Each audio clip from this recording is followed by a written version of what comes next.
العلم هو النور الهادي والمفتاح لكل الخير، من يرد الله به خيرا في الدين يفقهه فيدري.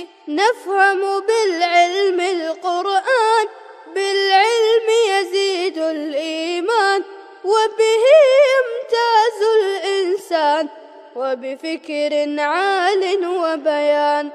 بسم الله الرحمن الرحيم. الحمد لله رب العالمين والعاقبة للمتقين والصلاة والسلام على سيد الأنبياء والمرسلين سيدنا وحبيبنا وحبيب رب العالمين.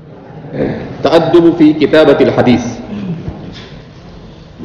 علم حدیث کے لکھنے میں کن آداب کا لحاظ رکھنا ضروری ہے،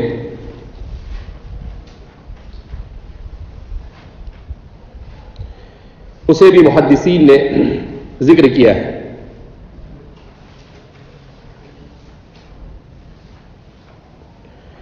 نمبر 1، طالب حدیث خوش خط ہونا چاہیے۔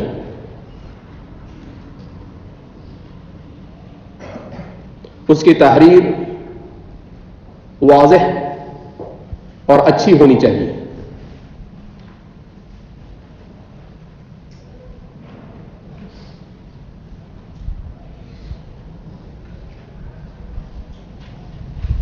حضرت عبداللہ بن عباس رضی اللہ تعالیٰ عنہ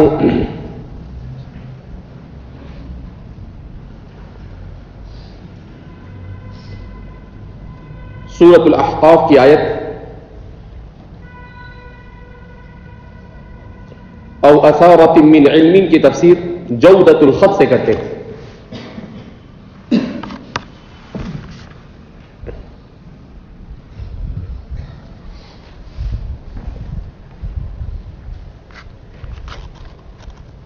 نمبر 2، طالب حدیث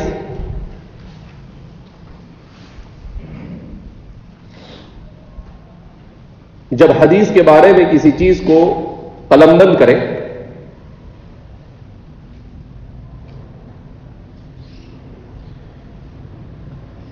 تو اسے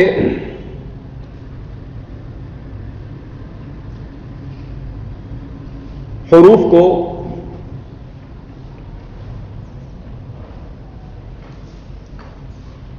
اور کلمات کو ایک دوسرے سے جدا کر کر واضح لکھے۔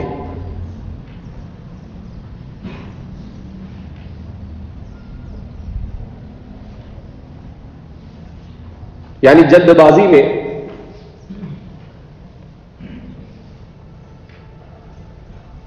اس طرح نہ لکھے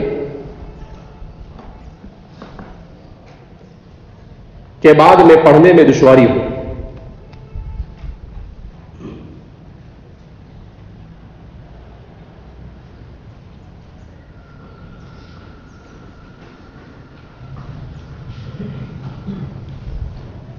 امیر المؤمنین حضرت عمر بن الخطاب رضی اللہ تعالیٰ عنہ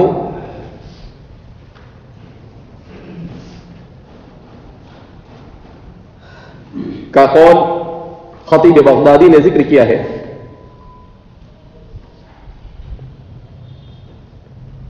شر الکتابۃ المشق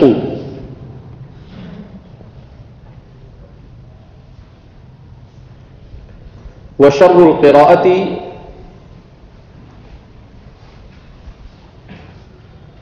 الحذرمۃ وشر القراءۃ الحذرمۃ۔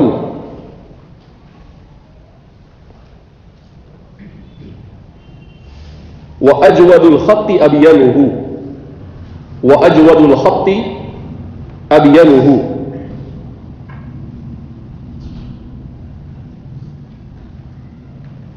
بدترین تحریر وہ ہے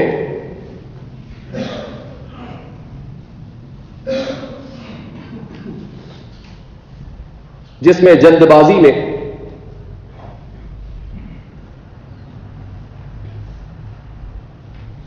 اس طرح لکھا گیا ہو جس کے پڑھنے میں دشواری ہو، المشق کہتے ہیں۔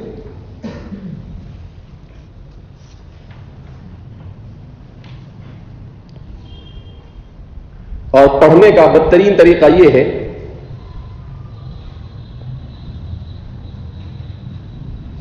کہ اتنی تیزی کے ساتھ پڑھا جائے جس سے کوئی بات واضح نہ ہو اور سمجھ میں نہ آئے. الحضرمت کہتے ہیں.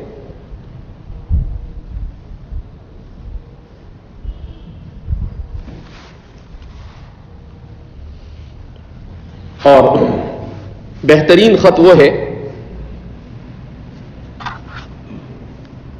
جو واضح ہو اور جسے آسانی کے ساتھ پڑھا جا سکے.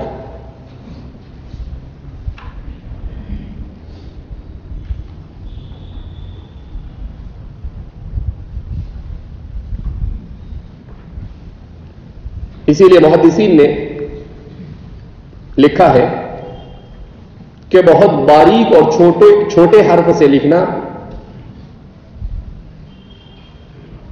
درست نہیں ہے.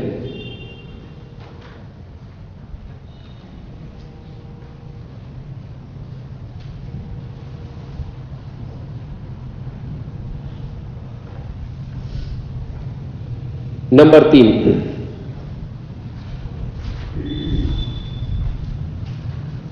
لکھتے وقت نبی کریم صلی اللہ علیہ وسلم کے فرامین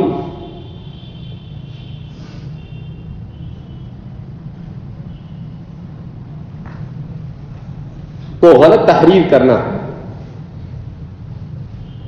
یہ تصحیف کے قبیل سے ہے. نبی کریم صلی اللہ علیہ وسلم کے فرامین کو غلط تحریر کرنا یہ تصحیف کے قبیل سے ہے.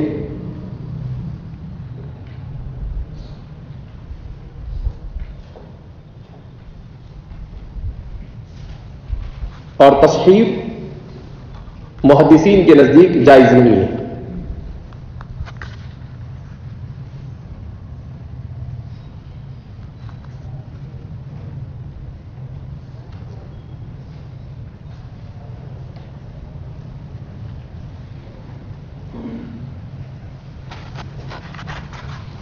احادیث رسول صلی اللہ علیہ وسلم کے پیچھے اتنی محنت کی ہے علماء نے کہ لکھا ہے کہ صرف کلام رسول صلی اللہ علیہ وسلم کو لکھنے، پڑھنے اور اس کی حفاظت کی غرض سے جن علوم کو مدون کیا گیا، مقدمہ ابن صلاح نے لکھا ہے کہ اس کے لیے محدثین نے 63 علوم کی تدوین کی. کتنے علوم کی؟ 63 علوم، 63. اس کے بعد الفیۃ الحدیث میں امام جلال الدین السیوطی نے اس پر مزید 30 علوم کا اضافہ کیا 9ویں صدی ہجری میں آ کر 200 سال کے بعد. وہ فرماتے ہیں کہ 63 نہیں، 93 علوم. کتنے علوم؟ 93 علوم. اور اس کے بعد 20ویں 21ویں صدی میں آ کر محدثین کہتے ہیں کہ 93 بھی نہیں، اکثر من 100 سے زیادہ علوم حفظ حدیث کے لیے مدون کیے. کتنے علوم؟ 100 سے زیادہ علوم، تاکہ ذرہ برابر بھی تحریف یا تصحیف کلام رسول صلی اللہ علیہ وسلم میں نہ ہو سکے. علم الالقاب مستقل ایک علم، علم الکنى والاسماء مستقل ایک علم، علم المختلف والمختلف مستقل ایک علم، علم المتفق والمفترق مستقل ایک علم. یہ تو وہ علوم ہے جس کا تعلق صرف محدثین اور راویوں کے نام کے ضبط سے اس کا تعلق ہے، کہ محدثین کے نام کے بارے میں. اب کہنے کو تو چھوٹا سا علم لگتا ہے علم المختلف والمختلف. اس میں کیا ہوتا ہے، کسی راوی کا نام، اس کی کتابت تو بالکل ایک جیسی ہے مگر اس کے اعراب میں فرق ہے، تو اس کے لیے مستقل ایک علم وجود میں ہے. امام دارمی نے اس پر کتاب لکھی المختلف والمختلف. پھر اس کے بعد میں چل کر محدثین نے اس پر کام کیا تو التشبیہ فی المختلف والمختلف کے نام سے 10 جلدوں میں کتابیں صرف اس پر کہ مثلا ایک صحابی کا نام ہے، ایک راوی کا نام ہے بشر اور دوسرے کا نام ہے بشر، تو اس پر کیا پڑھا جائے؟ اسی طریقے سے اس میں ایک مثال دی ہے، ایک کا نام ہے برید اور ایک کا نام ہے برید، تو بالکل سیم لکھا جائے گا برید اور برید، اس میں لکھنے میں ذرا برابر بھی کوئی فرق نہیں ہوگا. تو کون برید ہے اور کون برید ہے؟ یہ ہے المختلف والمختلف، کہ مختلف فی التلفظ والمختلف فی الاملاء، کہ تلفظ میں اس میں اختلاف ہے کہ ایک برید ہے اور دوسرا برید ہے، تصغیر ہے، لیکن املا میں دونوں بالکل ایک جیسے. تو ایسے اسی طریقے سے برید اور یزید، اس میں بھی زیادہ فرق نہیں. پہلے تو نقطے بھی نہیں ہوتے تھے، یہ نقطے تو بعد میں آئے. تو ایسے بہت سارے. اب جیسے کسی کا نام حیان ہے، کسی کا حبان ہے، کسی کا حنان ہے، تو جس زمانے میں اس کے اوپر نقطے نہیں ہوتے تھے اس زمانے میں بہت مشکل تھا، لہذا اس کے لیے مختلف. آج بھی نقطے ہونے کے بعد بھی، اعراب لگانے کے بعد بھی صحیح نہیں پڑھتے ہمارے طلبا، تو ظاہر سی بات ہے.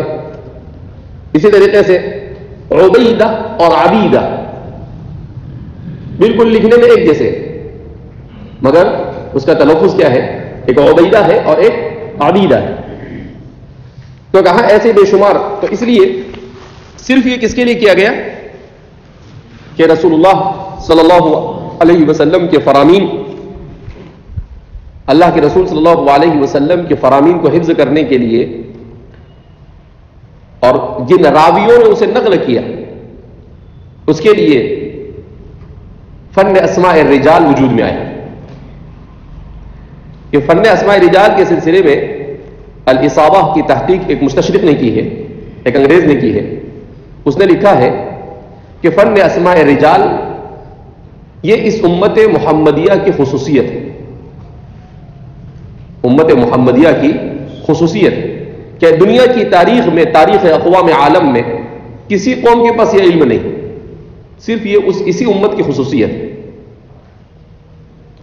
اور اس نے لکھا ہے کہ میں نے جب شمار کیا کہ کتنے راویوں کے حالات کو فن اسماء الرجال کے پلیٹ فارم سے ان کے حالات کو جمع کیا گیا ہے کتابوں میں، تو کہا کہ میں حیران ہو گیا کہ تقریباً 7 لاکھ راویوں کے بایو ڈیٹا کو جمع کیا گیا. کتنے؟ 7 لاکھ.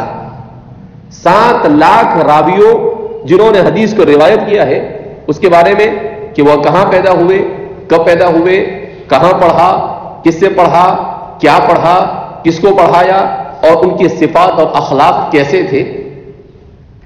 اور وہ بھی کہا اتنی باریکی کے ساتھ کہ کوئی محدث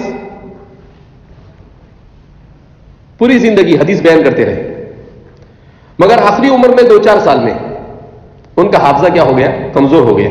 تو اسے بھی ذکر کیا جاتا ہے کہ اختلط فی آخری ہی، کہ آخری عمر میں یہ اختلاط کیا ہو چکے تھے؟ شکار ہو چکے تھے. لہذا ان کے آخری عمر کی جو روایت ہے اس کے اوپر مزید تحقیق کرنی پڑے گی. تو اتنی باریکی کے ساتھ وہ بھی کہ ان کی جوانی میں وہ کیسے تھے، ان کا حافظہ کیسا تھا، بڑھاپے میں کیا حال ہوا، کا اتنی باریکی کے ساتھ 7 لاکھ انسانوں کی سیرتوں کو کتابوں میں کیا کیا گیا؟ فن اسماء الرجال کے عنوان سے کیا کیا گیا؟ جمع کیا گیا. تو یہ سب کس کے لیے کیا گیا؟ علم حدیث کی حفاظت کی غرض سے.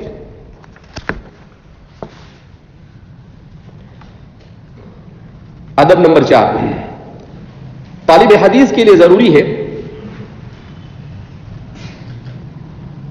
کہ جب وہ نبی کریم صلی اللہ علیہ وسلم کی حدیث کو لکھے تو کم از کم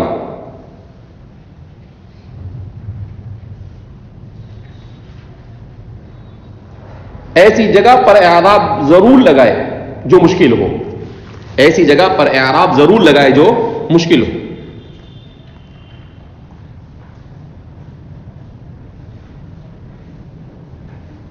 تاکہ بعد میں چل کر التباس لازم نہ آئے.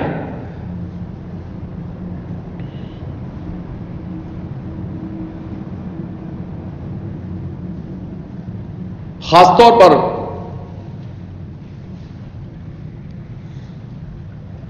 بلاد عجمیہ اور قبائل عربیہ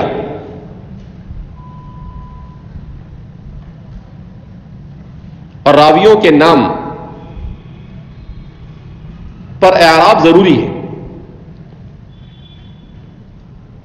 اس لیے کہ یہ سب سماعی ہوتے ہیں۔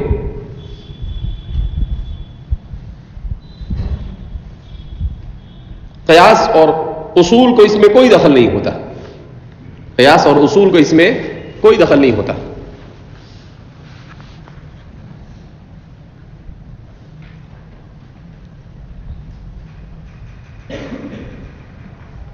نمبر 5، طالب حدیث کے لیے کتابت کے وقت ضروری ہے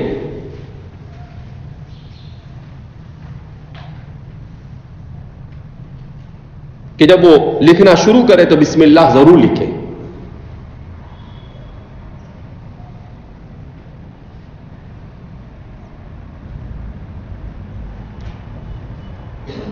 جلیل القدر تابعی سعید بن جبیر فرماتے ہیں لا يصلح كتاب الا اوله بسم الله الرحمن الرحيم، لا يصلح كتاب الا اوله بسم الله الرحمن الرحيم۔ کوئی بھی چیز لکھی ہو تو اس کے شروع میں بسم اللہ ضرور ہونا چاہیے۔ نمبر 6، طالب حدیث کے لیے ضروری ہے کہ جب وہ کسی حدیث کو لکھنے سے فارغ ہو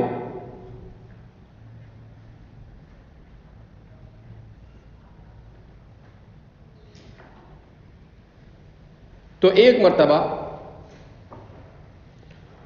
اس حدیث پر نظر ثانی ضرور کرے،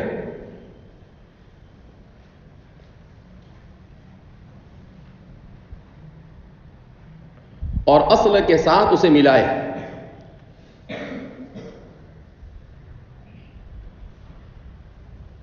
تاکہ کتابت کی کوئی غلطی باقی نہ رہے۔ نمبر 7، طالب حدیث کے لیے جائز نہیں ہے کہ وہ اپنی طرف سے کوئی ایسی اصطلاح وضع کرے جسے اس کے علاوہ کوئی نہ سمجھے۔ طالب حدیث کے لیے جائز نہیں کہ وہ اپنی طرف سے کوئی ایسی اصطلاح وضع کرے جسے کوئی جانتا نہ ہو، اس کے علاوہ کوئی نہ جانتا ہو۔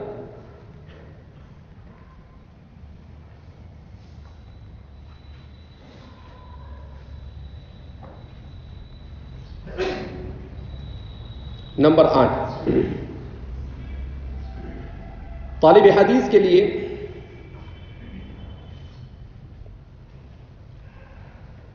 ضروری ہے کہ جب بھی اللہ کا نام کتابت کے دوران آئے، کہ جب بھی اللہ کا نام کتابت کے دوران آئے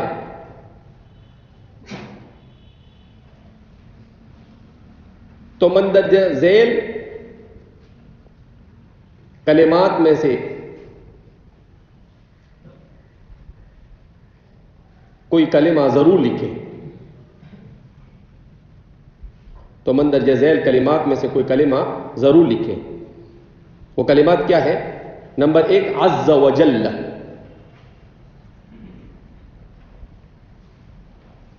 نمبر 2 تعالی،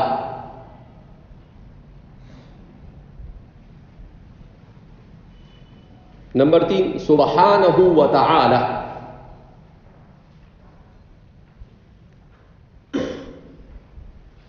نمبر 4 تبارک و تعالی،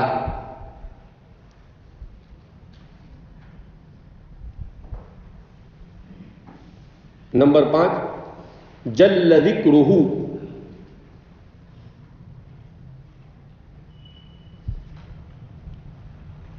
نمبر 6 تبارک اسمہ،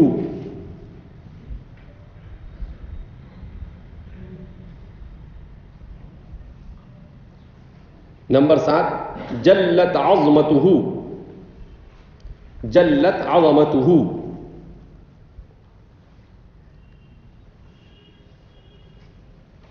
تو کہا کہ جب بھی اللہ کا نام آئے تو جیسا موقع ہو، اگر وقت زیادہ ہو تو طویل کلمہ لکھے، اور اگر وقت کم ہو تو کم سے کم تعالی ضرور لکھے، اللہ تعالی یقول.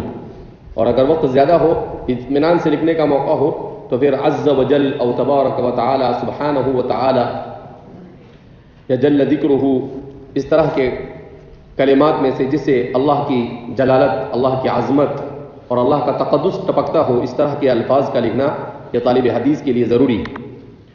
نمبر 9،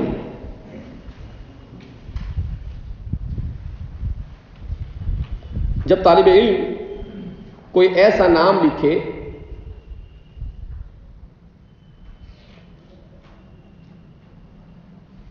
جو اس طور پر مرکب ہو کہ اس کا دوسرا جزء اللہ کا نام یا اس کی صفت ہو،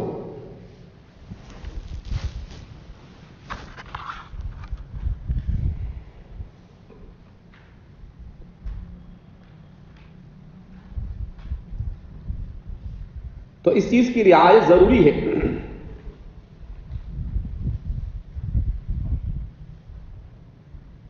کہ اس مرکب کو ایک ساتھ لکھے.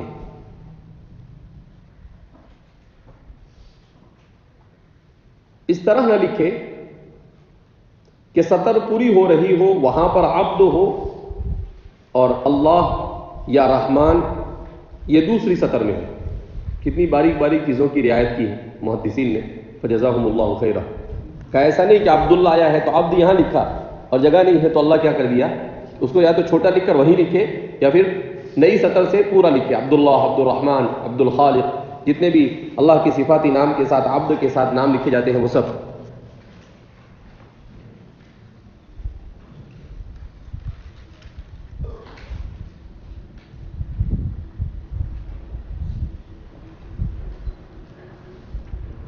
اسی طرح رسول اللہ بھی جب لکھے تو دونوں کو ساتھ لکھے، ایک کو اوپر سطر پوری ہو وہاں پر رسول اور پھر نیچے اللہ نہ لکھے. کیوں؟ اس لیے کہ اگر کسی کو اتقان نہیں ہوگا تو وہ کچھ کا کچھ پڑھے گا، تو اس لیے کہا کہ کسی کو ایسا موقع نہ دیا جاوے کہ وہ غلط پڑھے. نمبر 10، طالب حدیث کے لیے ضروری ہے کہ جب بھی نبی کریم صلی اللہ علیہ وسلم کا ذکر آئے تو صلی اللہ علیہ وسلم یا علیہ الصلاۃ والسلام ضرور لکھے مکمل. جب بھی نبی کریم صلی اللہ علیہ وسلم کا ذکر آئے تو صلی اللہ علیہ وسلم یا علیہ الصلاۃ والسلام ضرور لکھے. صرف صاد یا صرف صلی یا صلی عم لکھنا مکروہ ہے.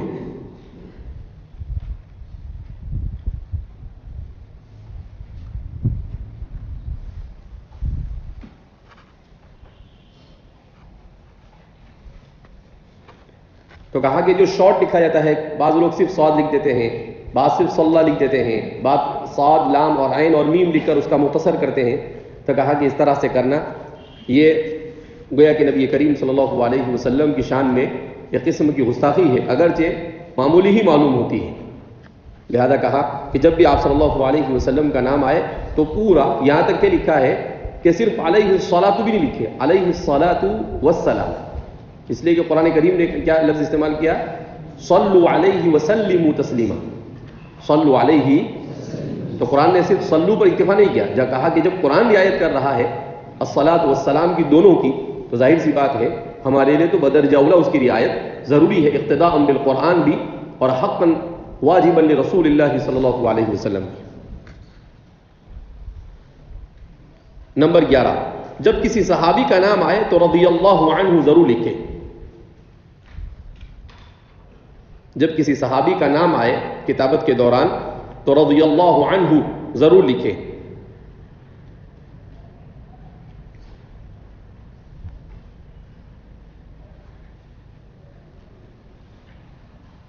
اگر باپ بیٹے دونوں صحابی ہو تو عنہما لکھے، رضی اللہ عنہما، جیسے عبداللہ ابن عمر رضی اللہ عنہما، عبداللہ ابن عباس رضی اللہ عنہما.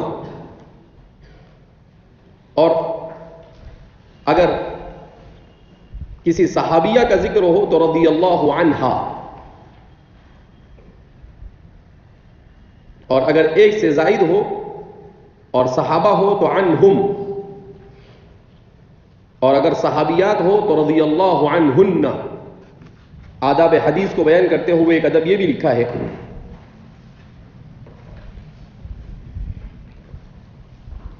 کہ طالب حدیث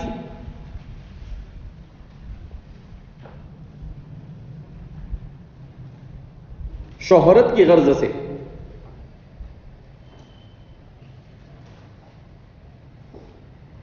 اس علم کو ہرگز حاصل نہ کرے،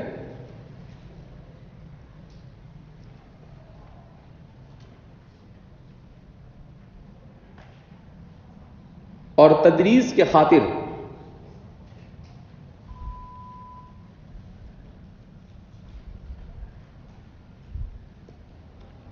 طلب حدیث میں جلد بازی سے کام نہ لے،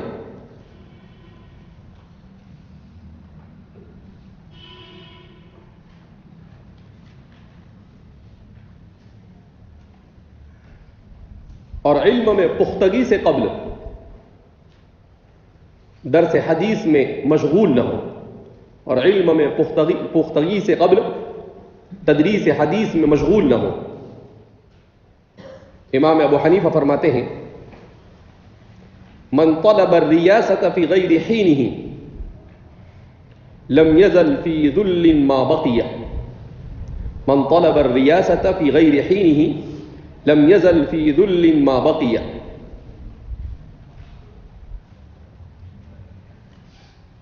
کہ جو آدمی صدارت اور ریاست کا اس کے وقت سے پہلے طالب ہو،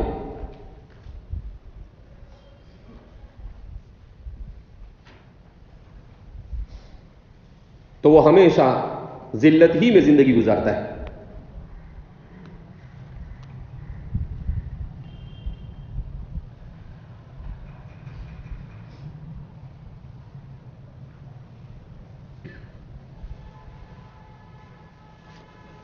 تو اس لیے کہا کہ جب تک کہ علم میں پختگی نہ ہو، تدریس حدیث کے اندر میں آدمی کو مشغول نہیں ہونا چاہیے۔ آداب طالب کو بیان کرتے ہوئے ایک ادب یہ بھی بیان کیا ہے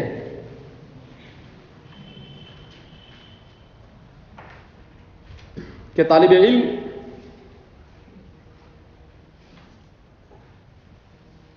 اگر اپنے اندر تصنیف و تالیف کی صلاحیت رکھتا ہو تو وہ حدیث کے باب میں ضرور کوئی نہ کوئی تصنیف یا تالیف کی کوشش کرے،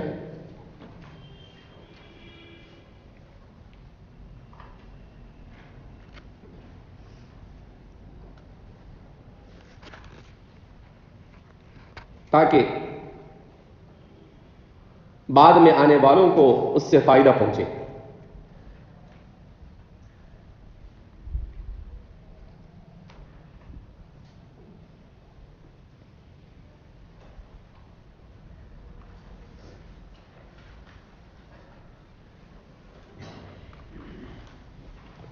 آداب طالب حدیث کو ذکر کرتے ہوئے بیان کیا گیا ہے طالب حدیث کے لیے ضروری ہے کہ وہ علم حدیث سے بے پناہ محبت کرے، وہ علم حدیث سے بے پناہ محبت کرے۔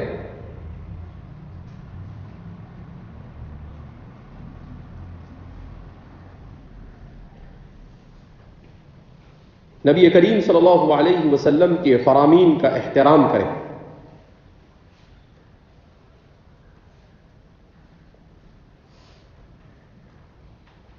جب حدیث کو پڑھا یا اس کا مذاکرہ کیا جا رہا ہو، جب حدیث کو پڑھایا جا رہا ہو یا اس کا مذاکرہ کیا جا رہا ہو تو سکونت اور وقار کو لازم پکڑے۔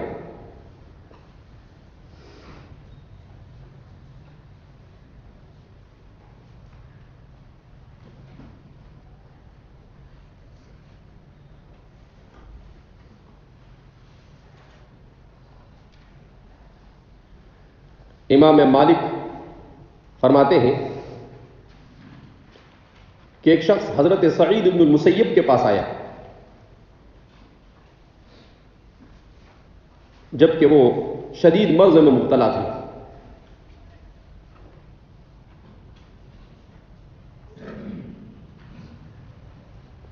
اس نے حدیث کے بارے میں کوئی سوال کیا.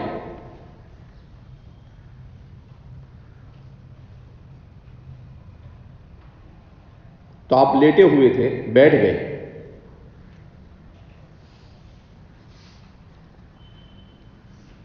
تو وہ آدمی کہنے لگا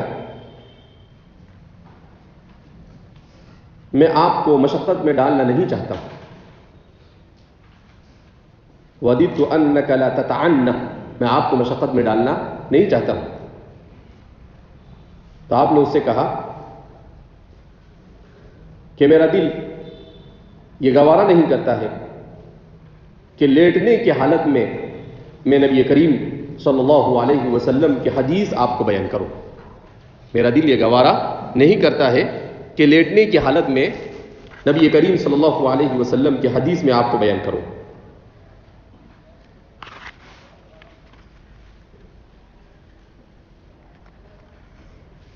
اس سے معلوم ہوا کہ حدیث کو پڑھنے پڑھانے والے دونوں کے لیے احادیث رسول صلی اللہ علیہ وسلم کا ادب اور احترام کرنا ضروری ہے.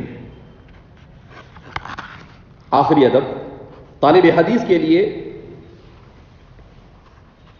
ضروری ہے کہ وہ مذاہب فقہیہ اور اس کے ائمہ کا احترام کرے. طالب حدیث کے لیے ضروری ہے کہ وہ مذاہب فقہیہ اور اس کے ائمہ کا احترام کرے, ان کے ائمہ کا احترام کرے.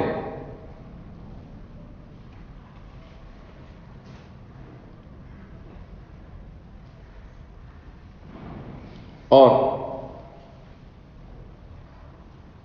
ائمہ فقہ میں سے کسی کے شان میں گستاخی نہ کرے.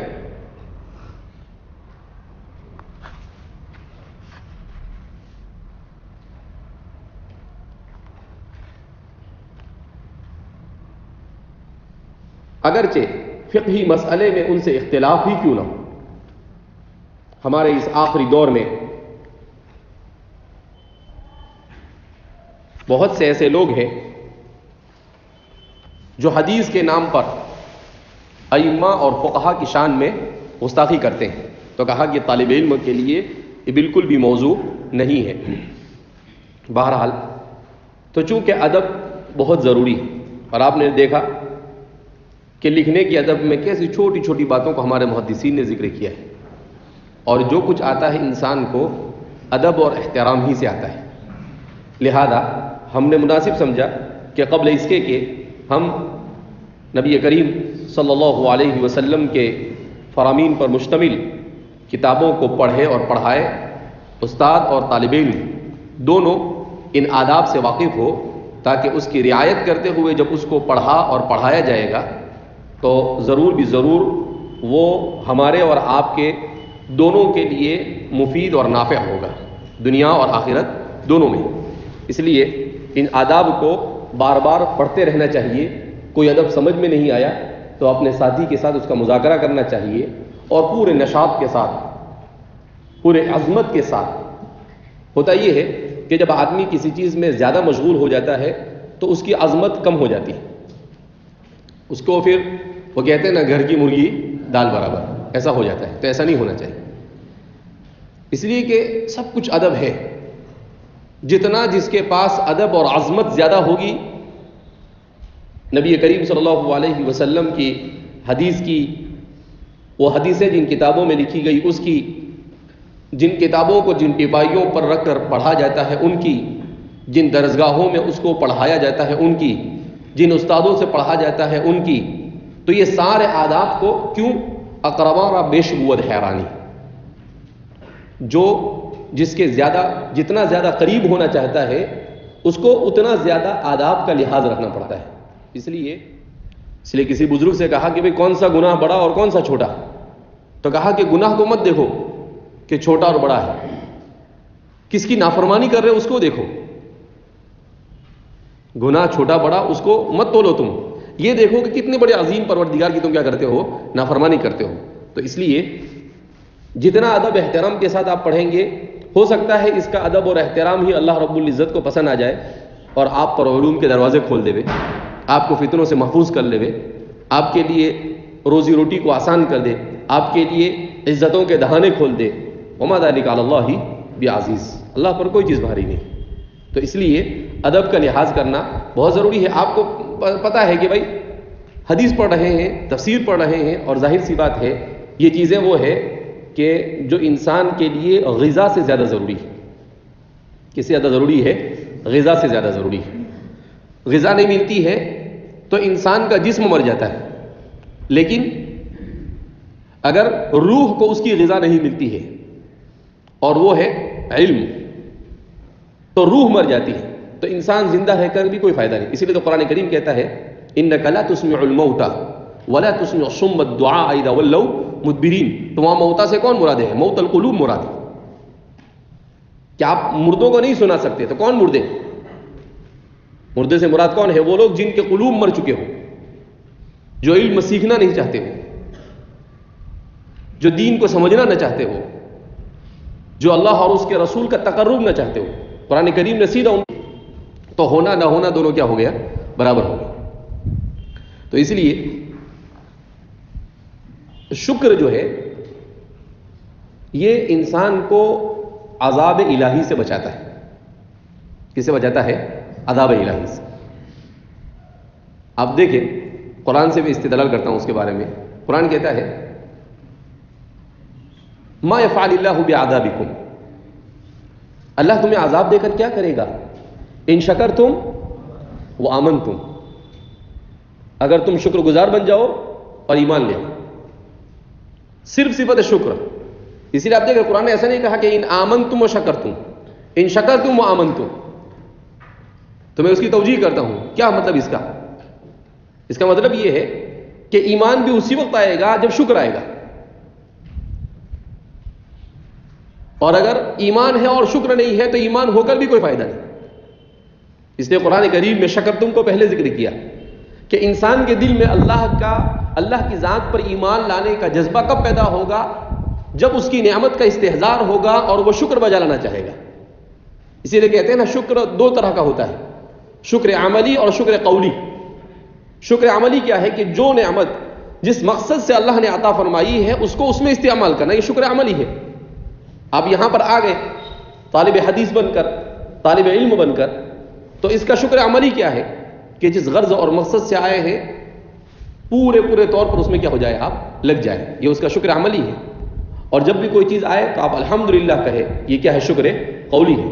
کہ آپ کو کوئی سبق آپ نے پڑھا، آپ کو ایسا لگا کہ آج بہت اچھی چیز جاننے کو ملی، تو آپ کیا کریں؟ اس کو سبق کے بعد کہے الحمدللہ کہ میں استاد نے اچھی بات بتلائی، آج ایک نئی بات سننے کو ملی.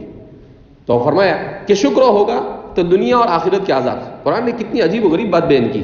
میں ہمیشہ اس کے اوپر سوچتا رہتا ہوں کہ قرآن نے ایسا نہیں کہا قرآن کریم نے ما یفعل اللہ بعذابکم ان صبرتم، نہیں ان شکرتم. اس لیے کہ شکر بہت مشکل ہے. صبر تو انسان مجبوراً بھی کر لیتا ہے، لیکن شکر میں تو مجبوری ہے ہی نہیں. شکر تو اسی وقت شکر ہوگا جبکہ تطوعاً ہوگا، اس میں مجبوری کا کوئی درجہ نہیں. صبر میں تو مجبوری بھی آتی ہے لیکن شکر میں کوئی مجبوری نہیں آتی. اس تو آپ کو دل ہی سے کرنا ہے تو ہی شکر ہوگا. دل سے نہیں کیا تو وہ شکر ہو کر بھی شکر نہیں.